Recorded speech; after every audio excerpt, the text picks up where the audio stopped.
to appeal to this august body. Let us reconvene the Quad Committee in the 20th Congress.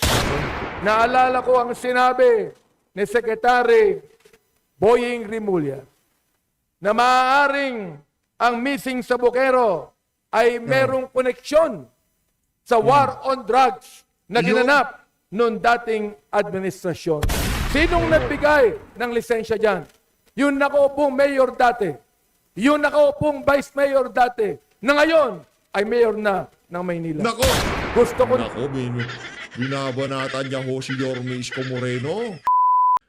Marami hong nag-aabang sa ating mga kababayan kung anong transformation ang mangyayari sa buhay netong si Congresswoman Mika Sonsing dyan sa paghawak niya na yan sa Committee on Appropriation. Kasi hindi naman hulingid sa inyong mga kaalaman na yung mga dating humawak dyan sa committee na pinanghahawakan ho ngayon ng ali na yan, talagang naka-artista band, naka-Rolex, matitindi ho ang kanilang mga kagamitan. Yung ano dyan, di ba, yung isang congressman na nasasangkot sa samut-saring skandalo, meron pa daw ho siyang eroplano, meron pa siyang helicopter, napakarami ng kanyang mga ari-arian. Kaya naman, inaabangan ho ng ating mga kababayan ang mga susunod na isusuot nitong si Congresswoman Mika Sonsing. At dito ho sa video na to, itong si Atras Abante, nagkalat na naman. Unang privilege speech nitong si Atras Abante dyan sa House of Representatives, talagang ang pakay ho talaga nitong mga tauhan na to ni Tamba, pagpatuloy ang Quadcom. Pero bago wala nang yan mga kababayan, isang like at isang subscribe. Sobrang saya na ho natin dyan sa mga smart sa ating community. Yung join button nandyan lang ho sa baba. Bago tayo dumako dyan sa mga nahihirapang mag-subscribe at kung pinapanood nyo to sa TV, scan nyo lang ho yung QR code na yan at disentimano, makakapag-subscribe na ho kayo sa PH Update. Tayo na nga mga kababayan. Ngayon malinaw na sa kaisipan ng marami sa ating mga kababayan kung ano nga ba, kung sino ang tinutukoy netong si Marcos Jr. na mahiya naman kayo. Hindi ho yung mga congressman na nasasangkot sa napakaraming skandalo sa kanilang mga distrito. Ang tinutukoy ho pala nitong si Marcos Jr. Yung mga contractors dapat daw managot sa flood control projects. Kakasuhan, iba-blacklist. Yan naman pala. Maliwanag pa sa siga. At least alam na ho natin ngayon. Ngayon yan ang hawak. Nagpabudol na pumalakpak ba? Ang tanong. Ito ang tanong dyan. Pumalakpak ba kayo? Kung pumalakpak kayo, wala. Nabudol na naman kayo. Yan yung sinasabi ko dito. Yung mga congressman, kasama ho yan Yung mga congressman na nandyan sa zona, kasama ho sila sa ika nga, Sarsuela yan Kumbaga mga artista sila dyan. Ika nga ang main character dito, si Marcos Jr. Yung mga congressman, sila yung mga supporting actor. Pagka nagpabida ang bida, ito si Marcos Jr., magpapalakpakan yung mga unggoy na yon. Pero sila magkakasabwat kung ano man ang problemang kinahaharap ng ating mga kababayan ngayong mga panahon na to, wala tayong ibang sisisigin, kundi yung mga ika nga congressman at mga opisyal ng pamahalaan na talagang hindi naaawa sa pondo ng sambayanan. At itong si Marcos Jr., marami hong dapat ipaliwanag pagdating sa aspeto ng kaperahan.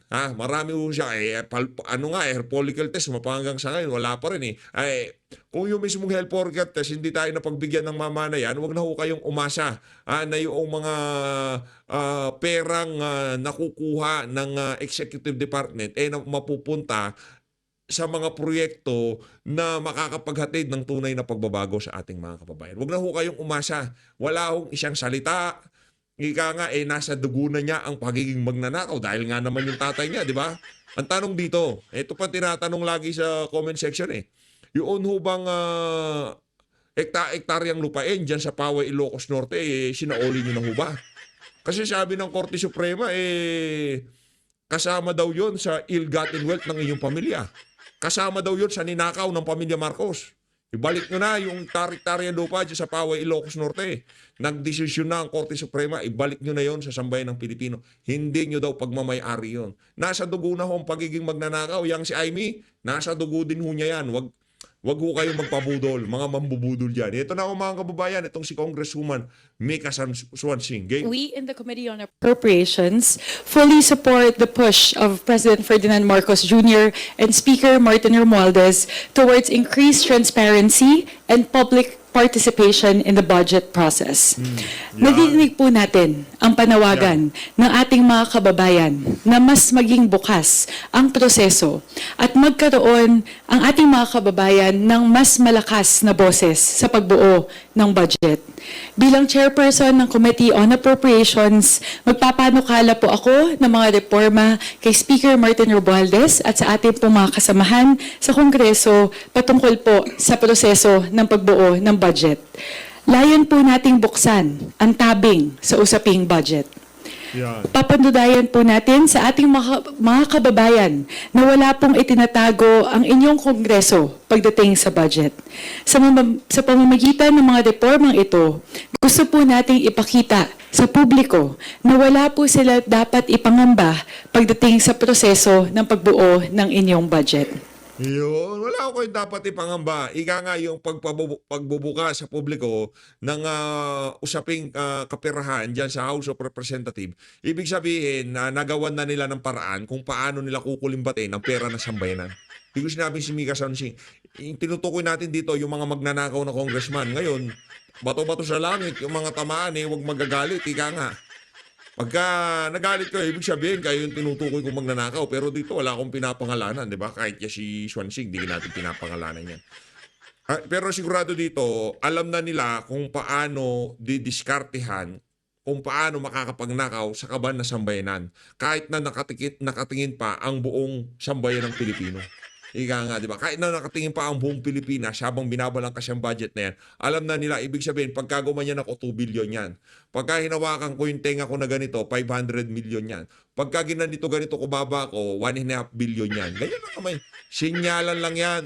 Hindi na kailangan magsalita pa yung sikong para ika nga makapag-singit ng kung ano-ano dyan sa budget na yan. Ikaw talaga, Congressman Mika Swansing. Ito mga kababayan, ano bang caption nitong ano na to kay Marcos Jr.? Basahin ho natin ng mabilisan.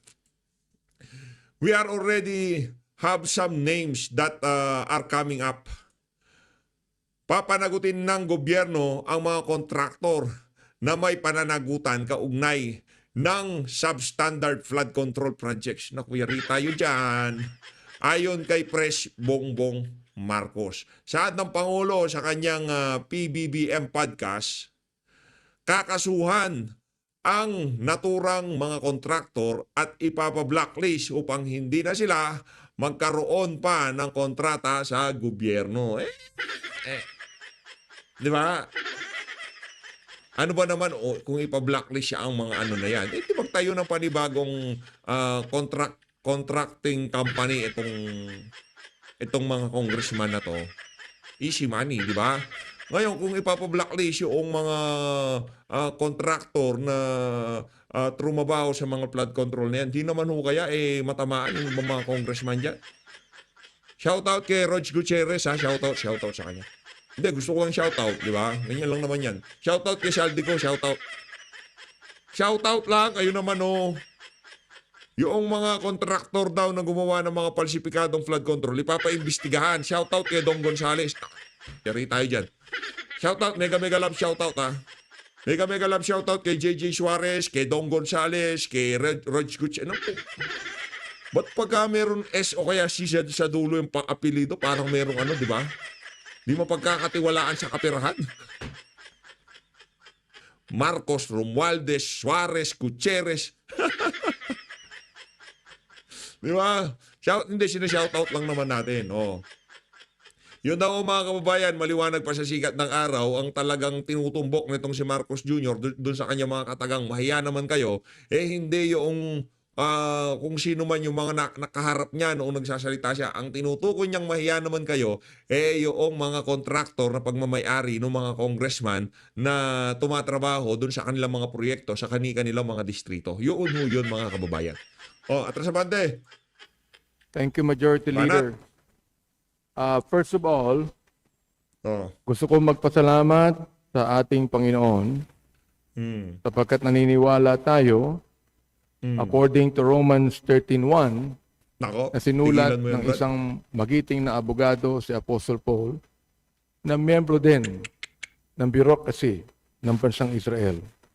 Ang sabi niya, and I quote, that the powers that be are ordained of God.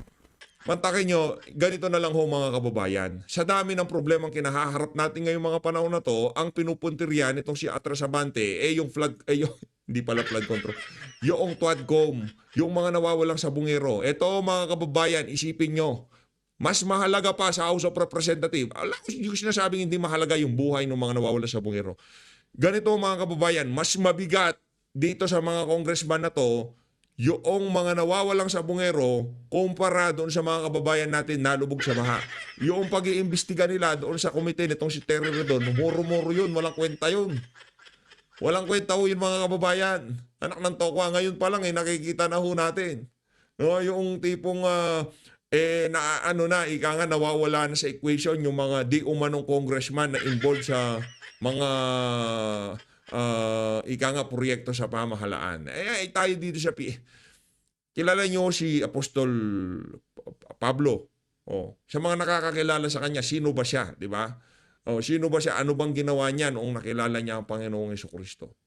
Ngayon, itong si Bishop Bienvenido Abante, dapat sana, doon na lang ho kayo sa pang-espiritu. Yan ang nga bang problema Hindi natin pwedeng paghaluin yan Kaya nga separation of church and state. Itong si Atras Abante, pilit niyang pinagsasama. Wag sanang magalit itong si Bishop Abante. Pero hindi ho namin nakikita kaming mga nakikinig. Kaming medyo, nakakabasa ng Biblia, yung inyong mga sinasabi, akma doon sa inyong ginagawa. Hindi ho talaga magkatugma. Yun ang ating problema dito, Congressman Abante. Kaya kung bibira kayo sa mga Duterte, bibira kayo sa kung sino-sinong kalaban ng inyong amo dyan, nakampon ng di natin malaman, yun na lang ang gawin nyo. Kung gusto nyo magpagamit sa kung kanino ang politiko, tanggap naman ho namin yun. Baka nga yung ang pagkakaano nyo na yan, di ba? Hirap Loy. All of us believe Mm. that being elected to public service Oh. is divine destiny. Brad, hindi ka elected. Hindi ka elected, Brad. Pinadisqualify lang yung kalaban mo. Pero hindi ka nanalo. Hindi ka nanalo sa mga constituent mo. Hindi ka nila binoto. Ika nga na ano lang. Eka nga sa Psalms Oh. 118 verse number 23, Sa Psalms pa tayo. this is the Lord's doing. It is marvelous in our eyes. Salamat. Binigyan uli ako ng pagkakataon na maglingkod sa ating bayan. Kanino ka nagpapasalamat ang tanong? Okay. Alam ko na kung kanino ka nagpapasalamat. At makatulong sa aking distrito ngayong 20th Congress. Madam Salamat Speaker, lang, salamat. esteemed colleague, mga kababayan, naalala ko nang ang Panginoong Kristo ay naparito sa lupang ito. Akala ng bansang Israel, He came to be a political savior. Yet, they were mistaken because the Lord Jesus Christ came to be a spiritual savior and a personal savior to those that would trust and believe in Him.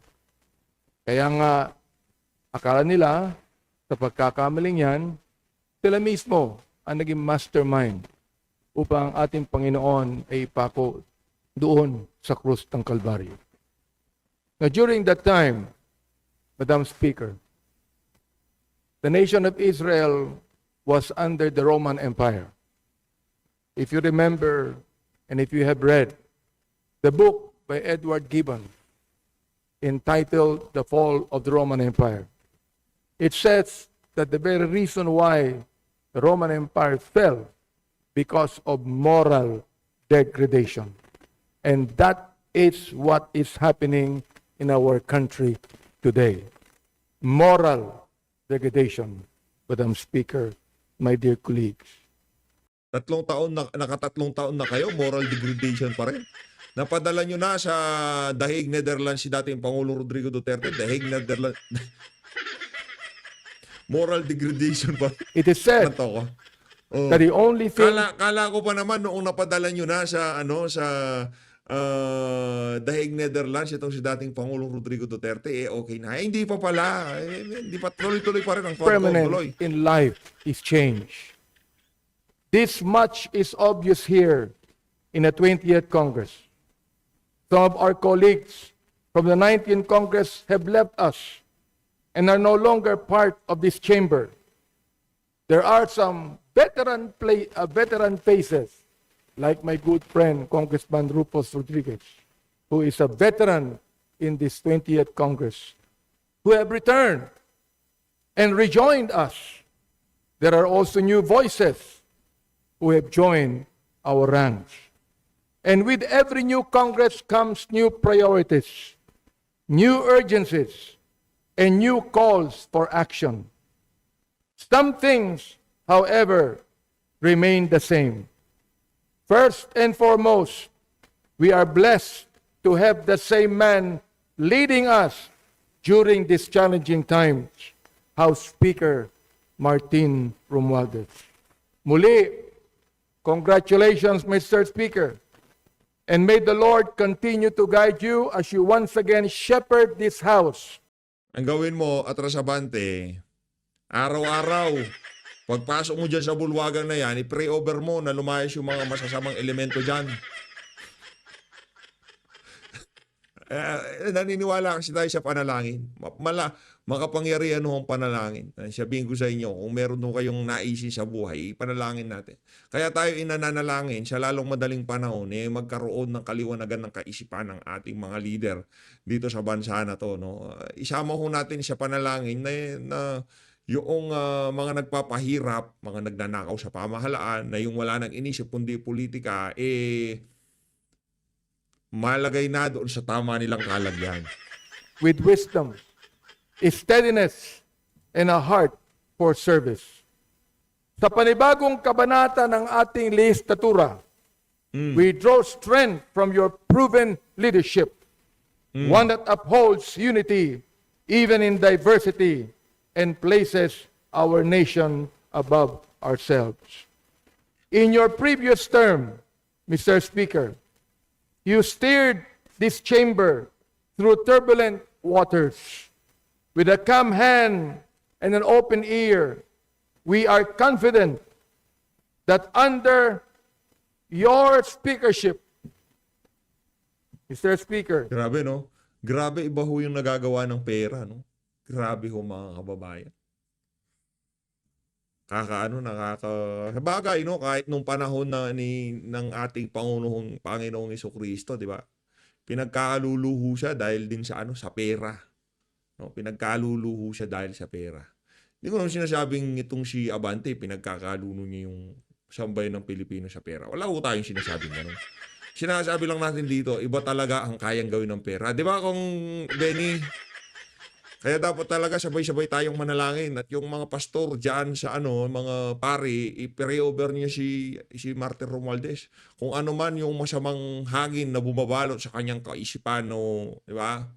Na lumayas na diyan sa bulwagan na yan. Kasi nakita ho natin Di ba? Nagkakaisa ho sila. Anong pinagkakaisahan nila? Ano?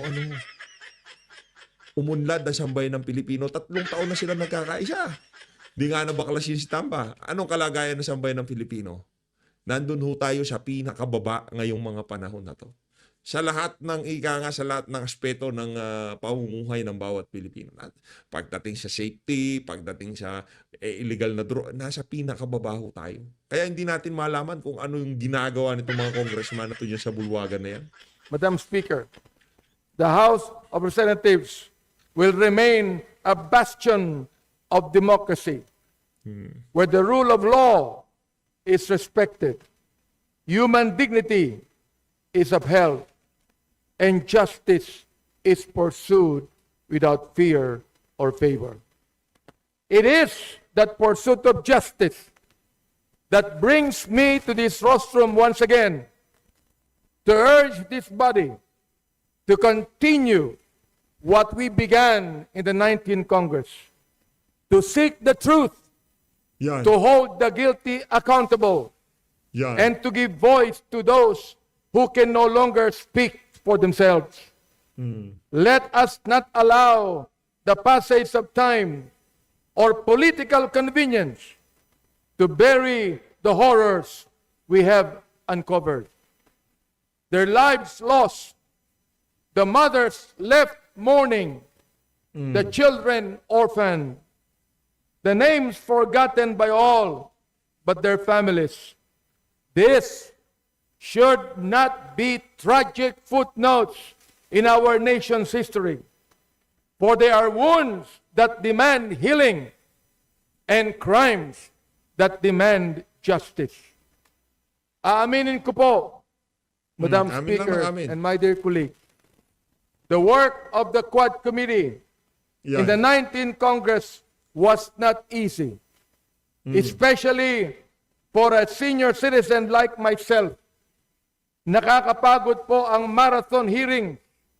Masakit sa dibdib pakinggan ang kwento ng mga pamilya ng biktima.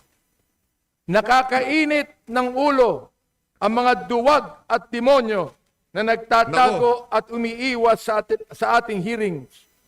These accomplices and enablers hiding behind Kung makapagbanggit ka naman ng demonyo, parang hindi ho kayo bishop. Parang hindi kayo pastor. Makapangbanggit naman kayo ng demonyo.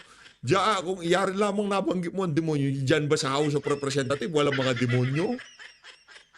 Ang ganda pa naman ng buka ng bibig mo dyan. Para ka na, tingnan mo naman. Mga demonyo. their lawyers and using their resources to avoid accountability.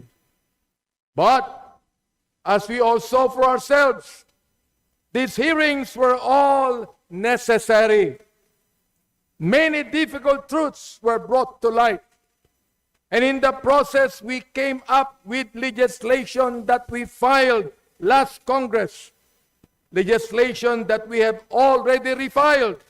One is the Anti-Extrajudicial Killing Act, which seeks to define and penalize extrajudicial killings under our laws to ensure that never again will the ambiguity of legal definitions be used to shield those who kill with impunity.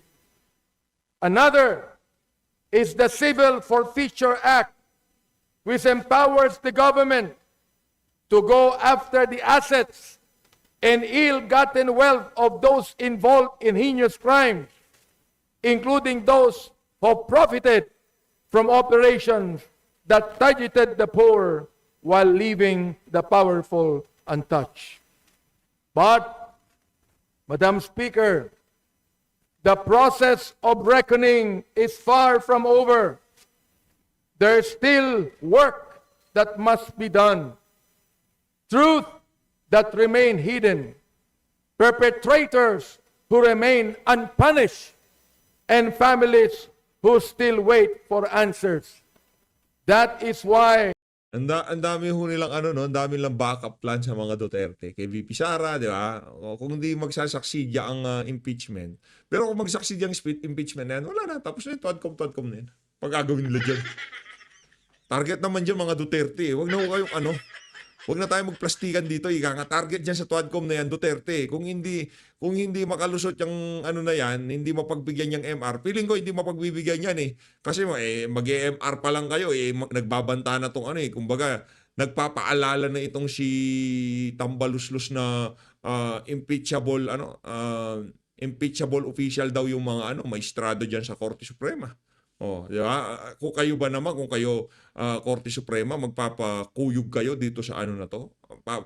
Yung sinumpaan nyo, yung pinanindigan nyo, yung unanimous decision nyo, madadala lamang doon sa mga iilang salita na pagpapaalala na kayo impeachable official. Nako, problema tayo pag gano'n. Tingnan natin kung gaano katibay ang tayo ng ating Korte Suprema dito sa isa na to. I rise today to appeal to this august body. Let us reconvene the Quad Committee in the 20th Congress. Nako. Let us Nako. continue the investigation into the extrajudicial killings that scarred our nation.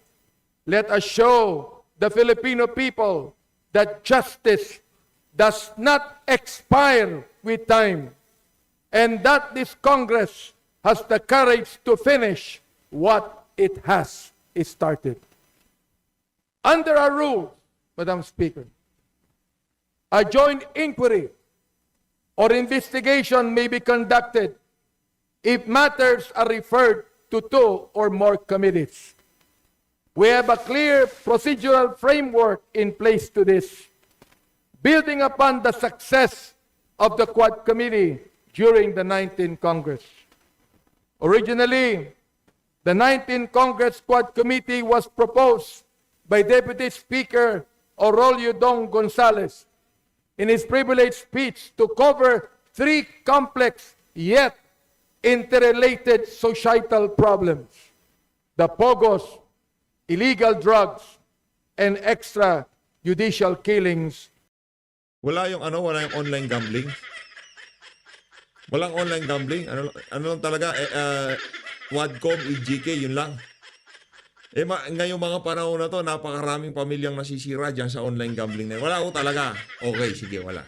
Walang problema.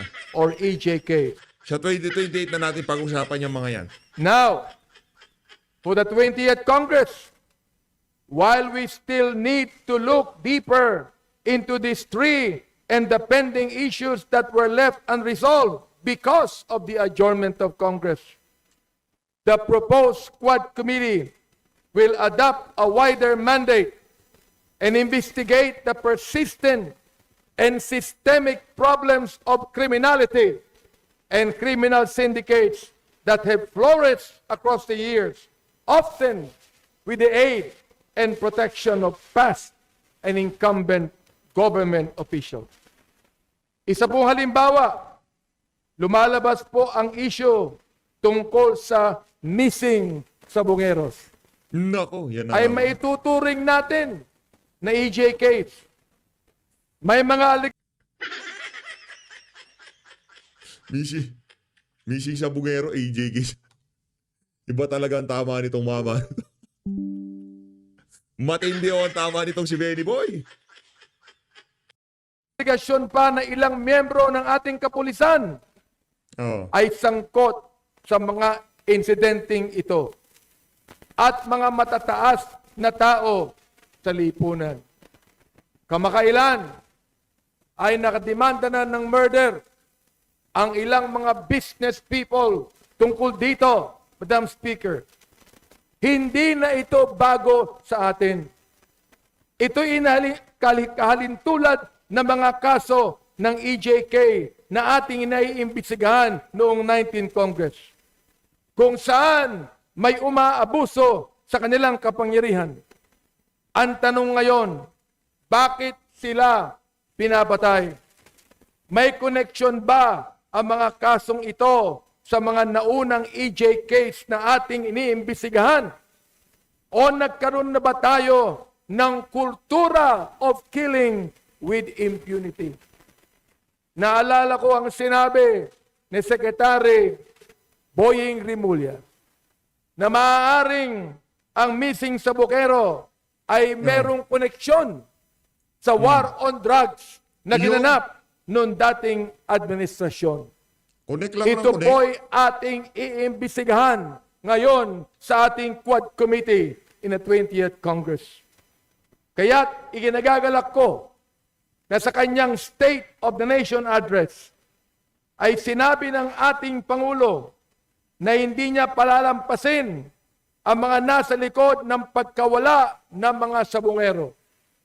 Gusto ko pong sabihin sa inyo, Madam Speaker, na ang representasyong ito ay una na nag-expose dito noong 19th Congress o noong 14th Congress din naman, kung saan makikita po natin na 8 sabungero pa lang ang nawawala. Oo. At ilang buwan ay 34 na. Saan po nangyari ito? Ito ay nangyari doon sa aking distrito, sa bayan ng Santa Ana, kung saan pinipigilan po namin ang isang pagpapagawa ng tinatawag ngayong Manila Arena na ang sabi po nila ay gagawin nilang sports complex. Subalit pagkatapos niyan, ginawa yung sabungan. Doon nagsimula, Madam Speaker, ang tinatawag nating sabong.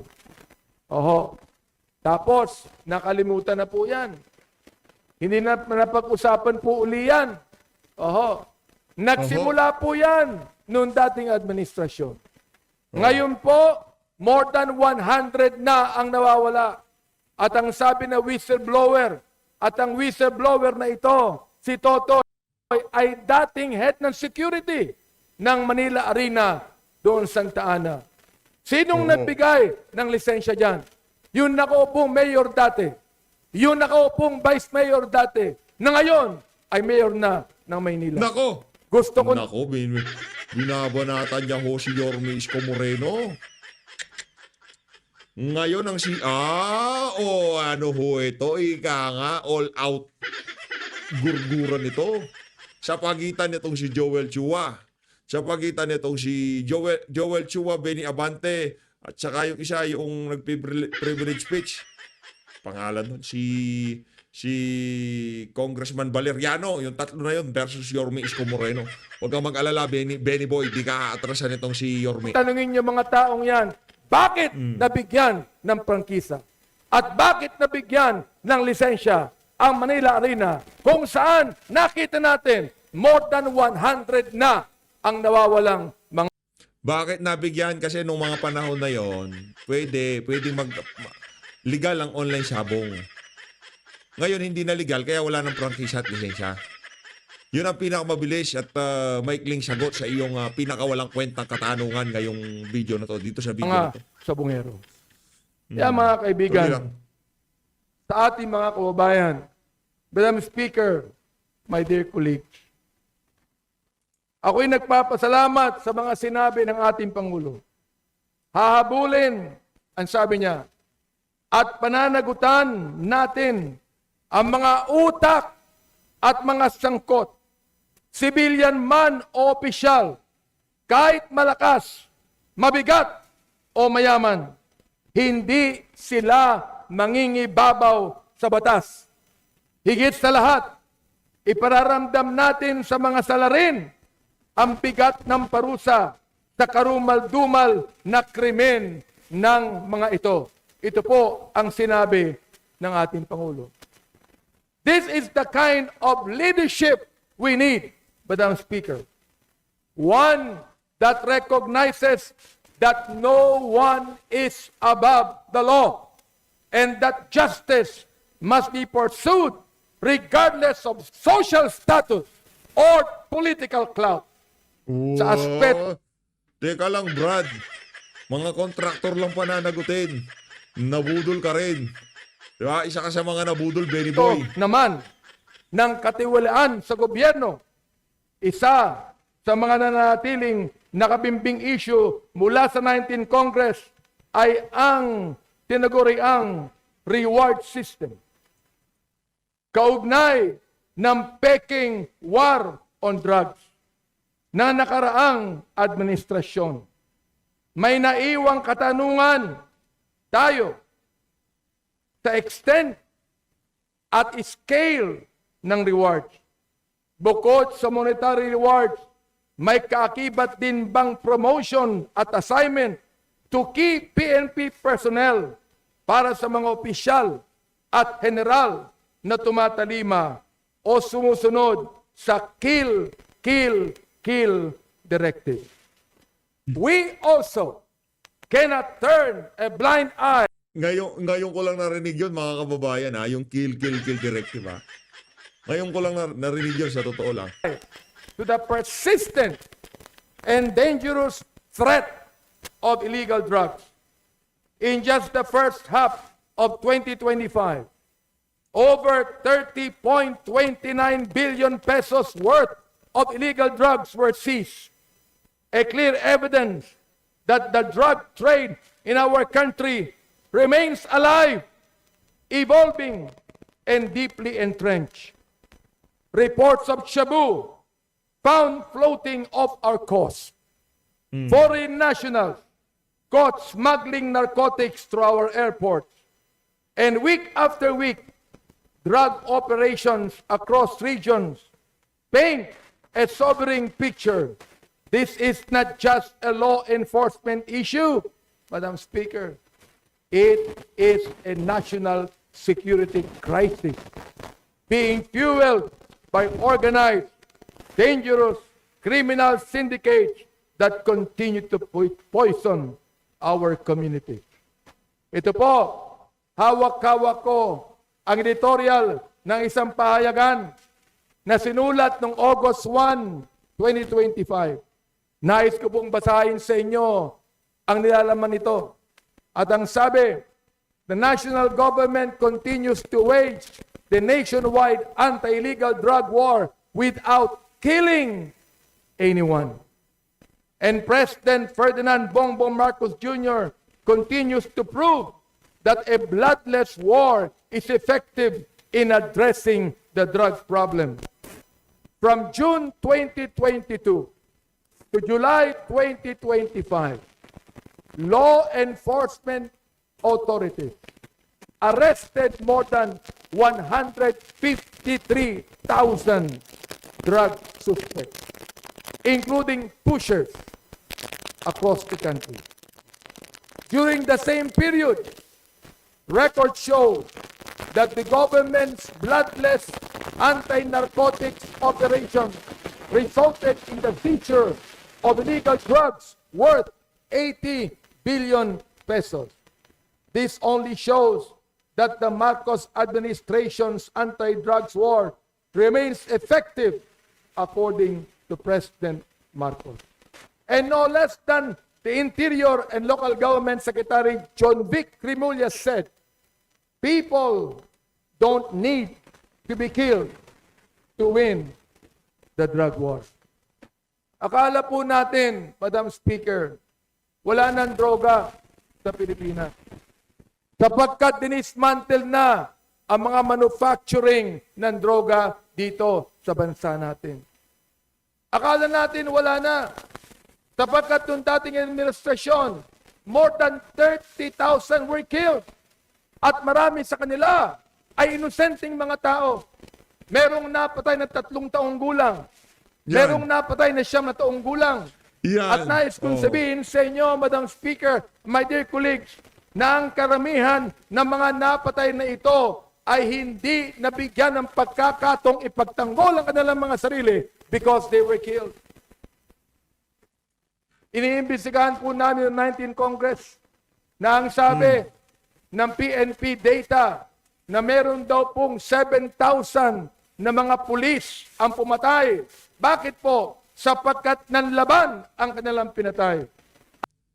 Huwag kang mag-alala. Next administration, mababago ulit yan. Kahit na, ganito lang ko kasimplihan mga kababayan. Kasi yun naman talaga ang realidad dyan eh. Kung ano man ang sinasabi dito sa dito sa Congress na to, yung mga datos.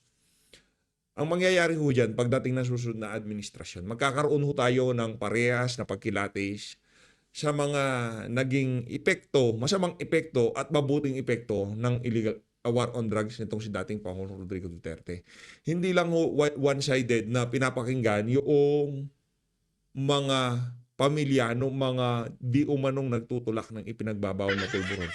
Binibigyan ko pa kayo ng benefit of the doubt. Pero ang sinisigurado ko dito mga kababayan, hindi ka masasangkot dyan sa substance na yan kung di mo titignan, hindi mo hahawakan o di mo lalapitan. Ngayon, doon, argumento naman, paano yung 2 taon, 3 taon? Sa ayaw sa gusto ho natin, pagkaya ang pulis na yan, ilinabas niya at tinahabol niya ang isang kriminal at pinutok niya yan para sa kanyang protection at yung bala ay hindi tumama, meron tinamaang ibang individual o kung sino man yan na hindi sinasadya, kasama ho talaga yun sa buhay. Meron ho tayong kung tawagin aksidente. Ngayon, kung lahat na lang, isisisi natin dyan yung mga natamaan ng mga stray bullets o yung mga hindi sinasadyang naapektuhan dyan sa war on drugs ng dating Pangulong Rodrigo Duterte. At dahil dyan, ano na yan, ano tawag dito, kung ano-ano nang pinag-aakusa kay dating Pangulong Rodrigo Duterte. Lahat ng nabundol, nasagasaan, na kuryente at kung lahat ng nadisgrasya, ano na natin, kasuhan na natin yung mga nakadisgrasya. Anak ng toko, merong kung merong mali siya yung pagkakagurgur diyan sa 2-3 taon, 5 taon na yan, may problema tayo diyan. Pero base sa datos at impormasyon ng ito naman public knowledge naman to. Kagaya na lamang dun kay anong pangalan nito?